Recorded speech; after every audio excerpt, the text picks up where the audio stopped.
Oi, gente, bom dia. Para não perder o ritmo aí de fazer os vídeos, vou gravar mais um sobre essa história de causa-ganha, que eu acho muito engraçado, né? Desde que eu me formei, tem gente que fala, é causa-ganha. Eu, sexta-feira, atendi 2 clientes que estão com um problema que eles deveriam ganhar ação, tá? Mas não tem como dizer pra pessoa que é causa-ganha. Eu nunca disse isso na minha vida.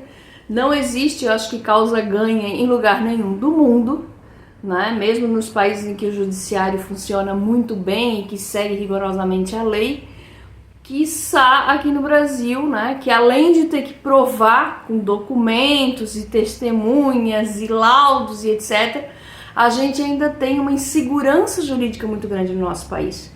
Por mais que a lei diga A, B e C, tem gente que interpreta D, E e F e passa por cima da lei. Porque a gente não depende também só do juiz. Ah, depende do juiz que vai cair, o cliente perguntou. Também, mas depende de outros fatores aqui no Brasil. Não é só assim, mesmo que caia para um juiz que é extremamente legalista, que vai olhar a lei, que vai ver que tu tens razão, tem outros fatores que influenciam. Infelizmente sou obrigada a dizer, porque senão ninguém diz. Quem é o advogado da outra parte? Quem é a outra parte? No Brasil isso conta muito.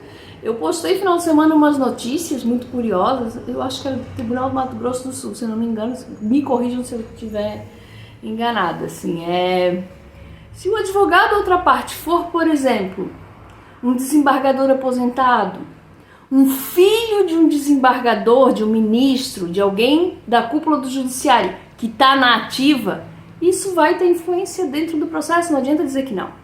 Essas pessoas têm um trâmite dentro dos tribunais muito maior do que um advogado que não conhece ninguém lá dentro.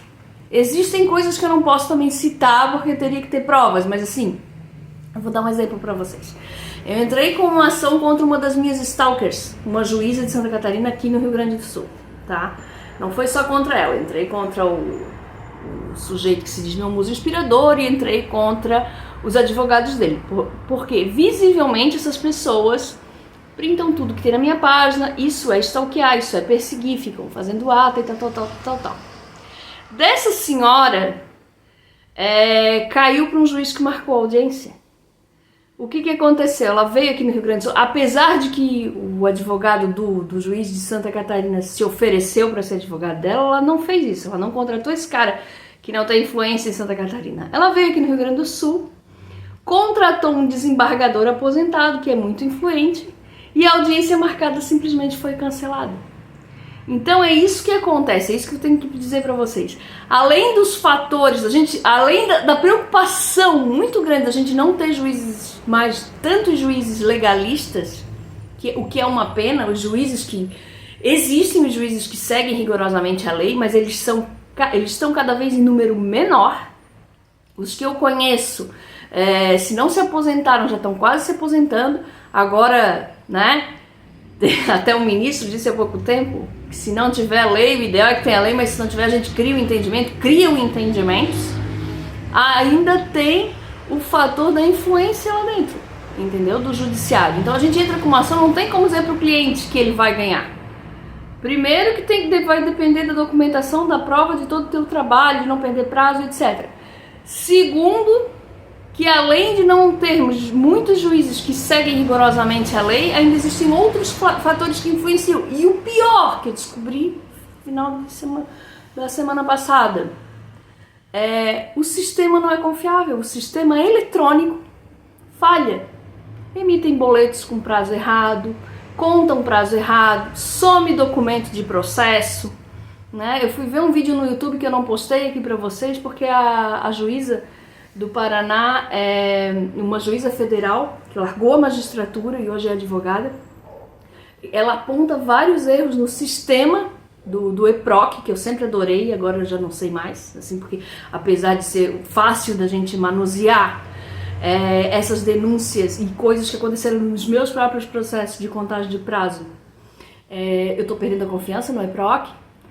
Essa juíza fez uma série de denúncias, mas eu não postei porque ela fala de política, fala de pessoas com as quais eu não concordo muito com o posicionamento, ela cita assim no vídeo, e eu não quis causar polêmica.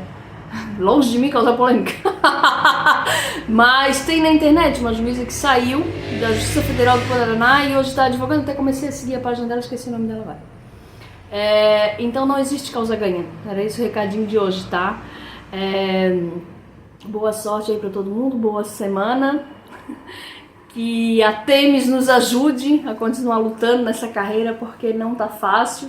Eu tenho um cliente para atender hoje à tarde e eu já tô preparada que ele vai perguntar isso, a não ser que tenha acordo com a outra parte, tá? A não ser que as duas partes se entendam fora do processo e peticionem só um acordo para ser homologado. É imprevisível o resultado de qualquer processo, tá bom? Bom dia.